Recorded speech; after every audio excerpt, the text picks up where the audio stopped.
Bonjour à toutes et à tous. Bonjour Pierre-Yves. Avant de te passer la parole, Pierre-Yves, je vais vous rappeler que vous pouvez vous inscrire à notre newsletter.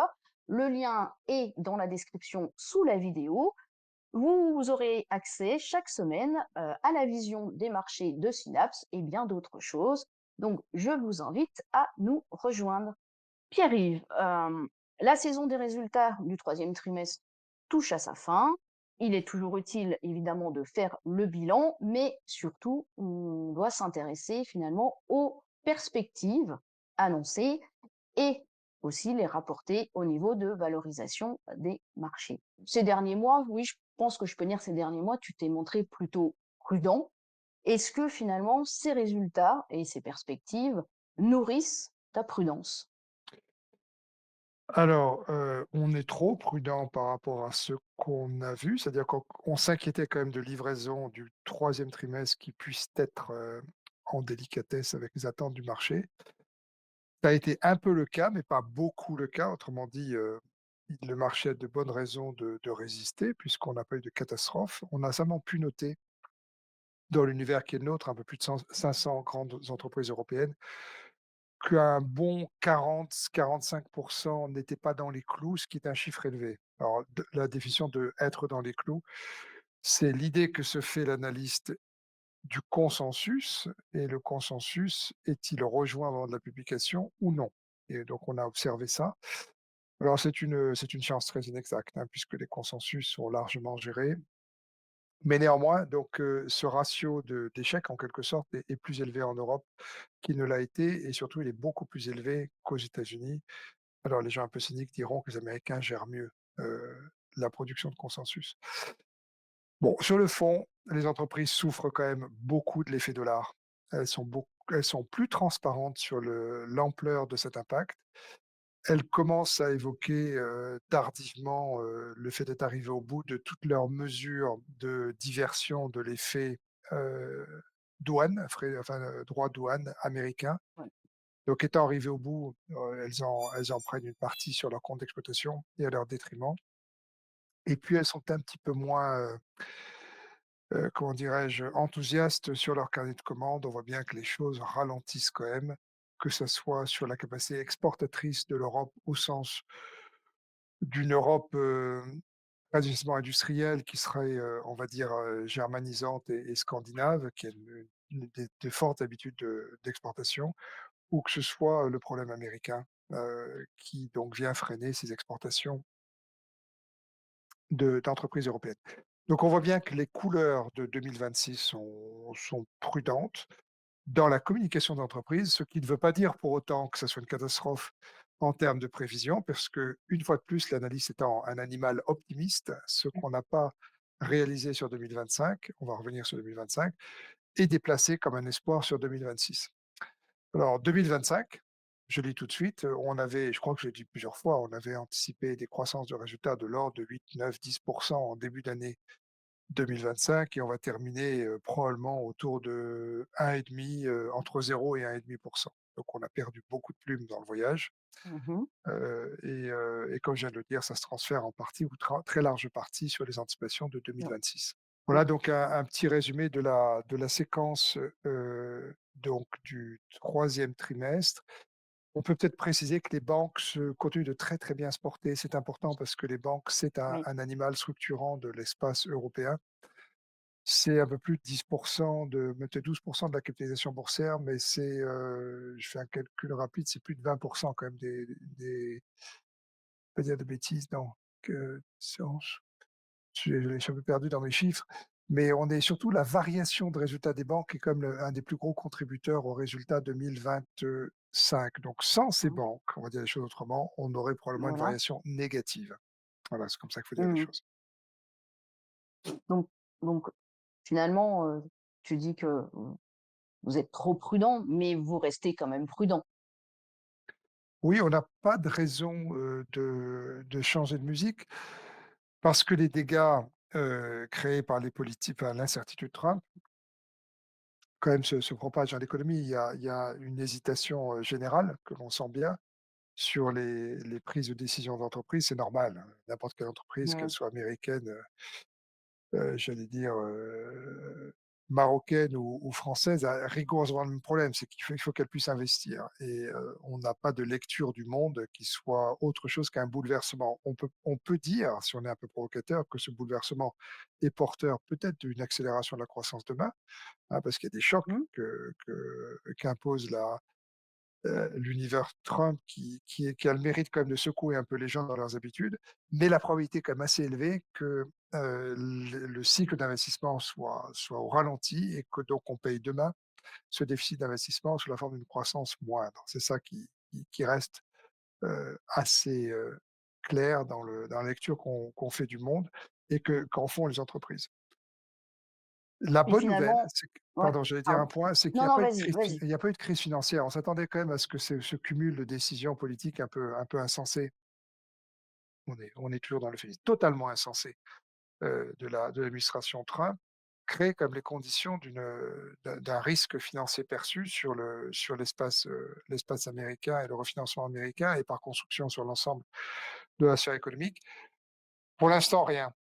Et ça, c'est quand même assez miraculeux. Les marchés de la dette américaine, tiennent finalement plutôt bien, et les effets d'écho que cela a sur le reste du monde sont plutôt mesurés aujourd'hui. Donc, soyons satisfaits d'une fin d'année qui paraît plutôt normée. Voilà. Oui et surtout que bon, la question suivante que je voulais te poser, c'est que finalement, on peut se demander aussi si malgré tout on n'a pas un facteur qui plaide pour un rallye de fin d'année. Alors, une vision à plus court terme, depuis le 1er décembre, donc la Fed a officiellement mis fin à son quantitative tightening, donc autrement dit, à la réduction de son bilan. Le marché, anticipe en plus, à plus de 80, je crois qu'on était à 87, une baisse, des taux de la Fed, lors de la réunion du 10 décembre. Finalement, cette réinjection de liquidité, est-ce qu'elle n'est pas de nature à soutenir les actions américaines et par ricochet les actions européennes, sur cette fin d'année? J'y crois pas trop. Enfin, c'est plutôt instinctif. J'ai l'impression que arrêter le quantitative tightening, bon, ça, c'est une bonne chose. Est-ce que ça fait une grosse différence dans les liquidités ambiantes? J'en suis pas persuadé parce que on voit bien que tous les actifs ont monté. Donc il y a clairement de la liquidité. Déterminer l'origine de cette liquidité, c'est une autre paire de manches que je laisse aux macroéconomistes. Mais il y a pas de classe d'actifs qui n'ait pas été soufflée par une abondance de liquidité. Donc le changement de posture de la Fed sur le tightening, je ne pense pas que ça fasse une grosse différence. Le message sur les taux, il est par contre un peu moins sûr là, au moment où on se parle parce que on voit bien que l'inflation, heu, se cristallise quand même un petit peu dans les biens de consommation courante des ménages américains et que ça commence, à poser problème. Donc il faudrait, peut-être la circonscrire, mais on sait bien qu'une remontée des taux, c'est vraiment pas idéal non plus en termes de communication politique. Donc là, j'ai l'impression qu'il y a des hésitations. Mmh. Mais les signaux sur l'inflation ne sont pas rassurants aux États-Unis et vont interpeller sur la posture de la banque centrale sur les trimestres qui viennent, sachant qu'en plus, il y a un changement de pilote qui se prépare, donc je ne sais plus quelle est la date exacte, mais à mi-2026, sur la Fed. Exactement. Alors pour rester, finalement, si on voit les choses un petit peu plus, de manière prudente et j'allais dire le verre à moitié vide, hem, il y a une menace qui gagne du terrain, la probabilité cette fois d'un relèvement des taux par la banque centrale japonaise dès décembre fait peser un risque. Alors Laurent Lamanière l'avait évoqué lors du dernier point stratégie, c'était il y a 15 jours. Ça nous renvoie un petit peu tout ça au scénario de l'été 2024 et au débouclement violent de position de Kerry Trade qui avait, on peut le dire, bousculé, déstabilisé même les marchés. Est-ce que finalement ce risque est à craindre et à surveiller comme le lait sur le feu? Alors, c'est vrai que ça avait été un gros choc, ce débouclement brutal là du carry trade au Japon, enfin à partir du yen. Et on s'était trompé en pensant que c'était le point de départ d'une inquiétude sur tous les marchés de la dette. Aujourd'hui, on voit pas ça. On voit pas ça du tout. Quand on regarde les éléments de volatilité sur les instruments de dette, donc de taux d'intérêt, les inquiétudes restent extrêmement, normées, je dirais, voire très basses. Entre parenthèses, c'est parce il en va de même sur les equities, hein, enfin sur les actions, on voit que les indicateurs de volatilité sont très très sereins. Heu, j'ai quand même l'impression dans l'affaire, japonaise qui est vraiment importante sur le fond parce Mmh. que l'économie japonaise émet énormément de dettes de grande qualité et ce que disent les marchés de la dette sur la signature japonaise sont quand même des signaux à caractère macroéconomique, considérable. J'ai l'impression que tout ça est quand même assez bien, téléphoné. C'est-à-dire que la prise de pouvoir par une première ministre assez volontaire en termes de déficit, qui avait clairement exprimé son projet, se déroule de façon, finalement assez souple. Les marchés ont été avertis, ils ont l'air de réagir de façon plutôt constructive pour aujourd'hui. L'idée, j'imagine, c'est que le supplément de déficit qui donc élargit la dette, trouve un contrepoint assez rapidement, mécaniquement, dans une forme de reprise de croissance, japonaise. Pas du tout un expert du Japon, mais ça semble pas être une catastrophe et un des signaux, pardon, positifs sur, enfin de bonne compréhension du marché, c'est qu'il y a pas de dégradation très rapide de la parité yen-dollar. Donc les choses sont plutôt, je dirais en harmonie avec ce que le marché pouvait anticiper et encore une fois, on n'est pas des experts de cette dimension-là. Là où c'est pour boucler sur le Japon, là où on a peut-être par contre Mmh. des nouvelles plus négatives, c'est le côté un peu, poil à gratter de la nouvelle première ministre vis-à-vis des Chinois. Et donc pour qui lit la presse chinoise, on voit bien tous les matins qu'il y a, une nouvelle irritation vis-à-vis du Japon, puisque le Japon est assez frontal sur les questions de Taïwan, sur un certain nombre de d'îles, sur lesquelles il y a des problèmes de territoriaux avec la Chine et ça se traduit par des remises en cause de flux chinois vers le Japon. Alors nous, évidemment, ça nous échappe parce que c'est trop loin, mais c'est quand même très, très important pour l'équilibre japonais. Voilà Mmh. ce que je veux dire. Ça, c'est bien des flux réels. Alors, bon, on peut quand même dire que, il peut quand même encore y avoir des secousses et alors j'en discutais avec Vincent, quand on a préparé ce live. Lui, il me disait quand même que on lui il milite quand même pour, conserver une poche de cash, hein, pour profiter, des éventuelles secousses qui pourraient se produire, pour pouvoir se renforcer et d'ailleurs, je vous invite, si ça vous intéresse, à accéder si vous voulez accéder, on a des listes de sociétés, nous, qu'on met en avant, des valeurs de qualité, avec, construites avec Alpha Value et pour cela, bah, il suffit de vous abonner à nos offres et comme pour la newsletter, vous retrouvez tous les liens qui sont, dans la description, qui se trouvent sous la vidéo. Voilà, j'en ai terminé avec cette petite parenthèse. Heu, on passe à la suite si tu veux bien, on passe, Oui, au volontiers. secteur Mmh. et aux dynamiques sectorielles et alors j'ai lu dans un de tes papiers que tu évoquais, les secteurs qui finalement parce qu'on n'a pas parlé d'un sujet quand même qui est mis en avant et qui préoccupe, actuellement, donc tu évoques les secteurs qui sortiraient gagnants et ceux qui, au moins à court terme, seraient perdants si, bah, les pourparlers de paix entre l'Ukraine et la Russie, venaient à aboutir. Heu, est-ce que, tu peux nous en dire un peu plus sur ces secteurs? Oui, on s'est senti un peu obligé, je dois le dire, d'essayer de se projeter sur un monde, qui serait post-guerre. Même si on a, c'est une digression, quand même le sentiment que comme les Russes n'ont pas montré leurs mains jusqu'à présent, la probabilité d'une négociation, qui se termine bien pour, se dire l'arrêt de ces conflits est quand même cette probabilité est très, très, très basse. Et évidemment, je m'empresse de dire que ce serait un drame absolu selon les ter si les termes actuels étaient appliqués pour ces malheureux Ukrainiens et donc pour l'Europe, par construction.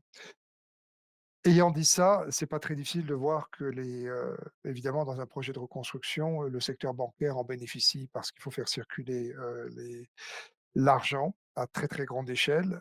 Cet argent devrait circuler logiquement auprès des banques européennes avec une forte implantation sur la zone d'Europe centrale. Donc il y en a quand même un certain nombre, hein. Je ne vais pas toutes les citer, mais même une banque perçue comme, germano-allemande, comme, Commerzbank, sur le fond, a aussi une grosse activité en Pologne. Et on va me dire: «Pourquoi parler de Pologne?» Bah, parce que la Pologne, c'est quand même le pays qui fait la transmission Mmh. industrielle, financière, et autres avec l'Ukraine.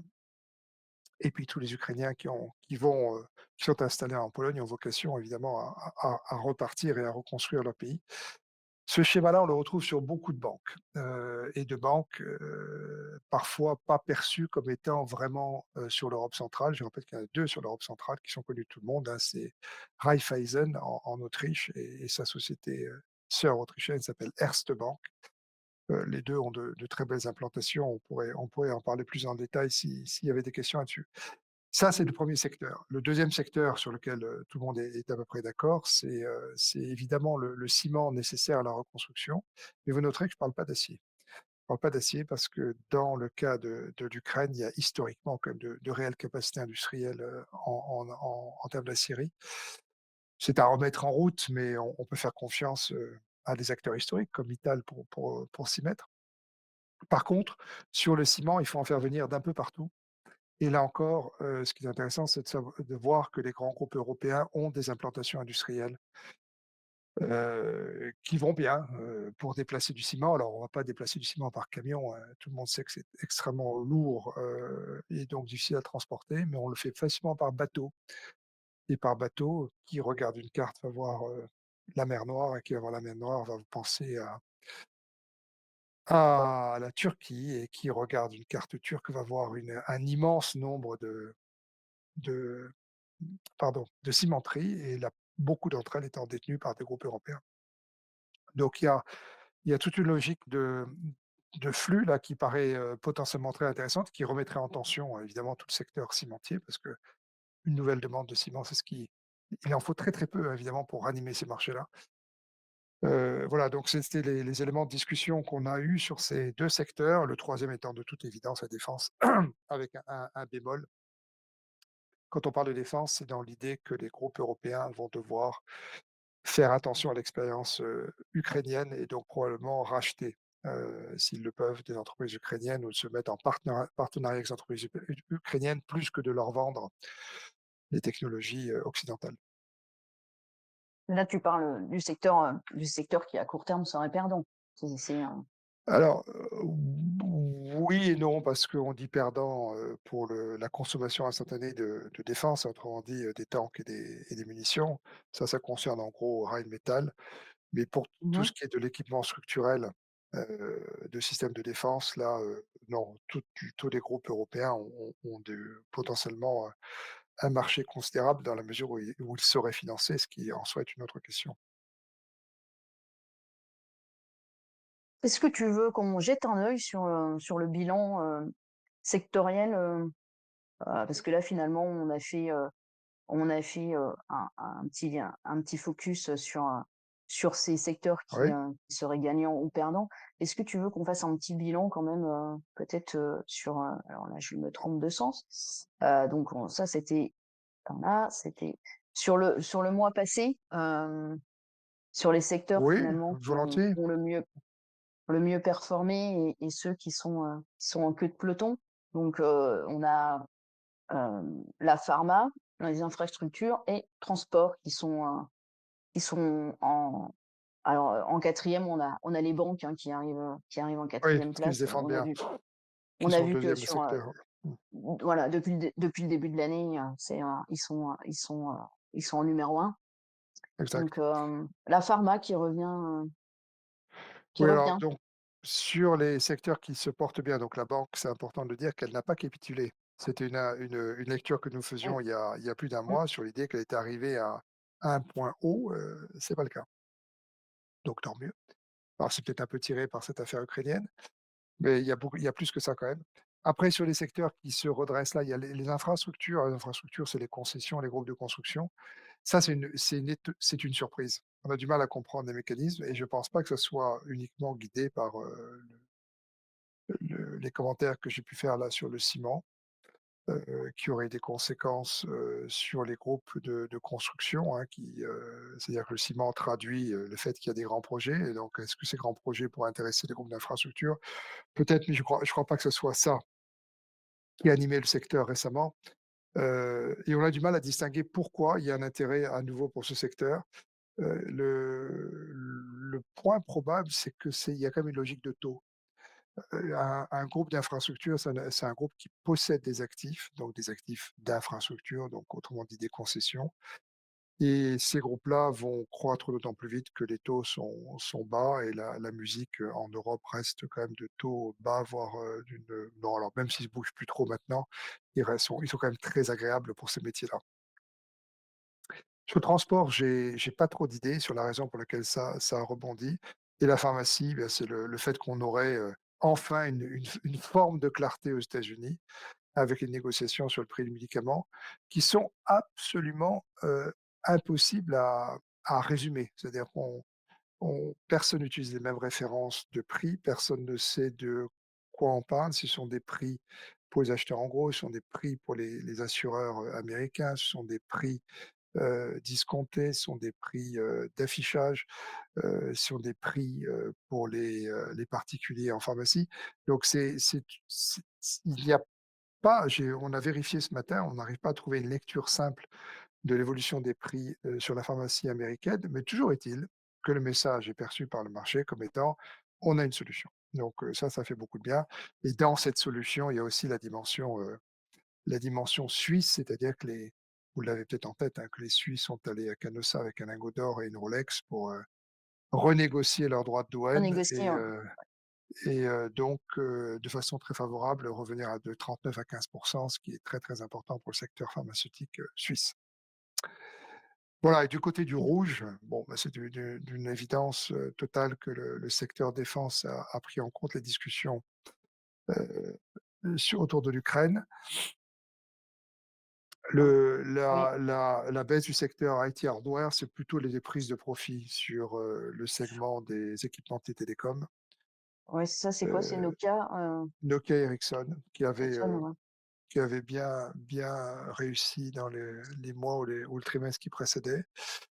Je ne sais plus ce qui anime le secteur média. Ah oui, si, pardon, dans les médias, il y a Wolters Kluwer et Oui Relix qui sont, tous les matins, interrogatifs sur leur, futur face à l'intelligence artificielle. Donc nous, on reviendra certainement là-dessus, mais on est convaincu qu'il y a pas de danger, mais le marché considère qu'il y a un danger, donc c'est ce qui fait souffrir le secteur.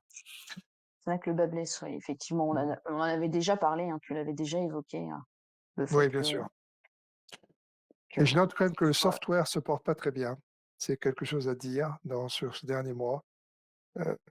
Dans les inquiétudes sur l'IA et les excès, du projet IA américain, il semble y avoir un effet de retour de bâton, ou de retour d'onde vers le software, qui en Europe est très faible si on met de côté,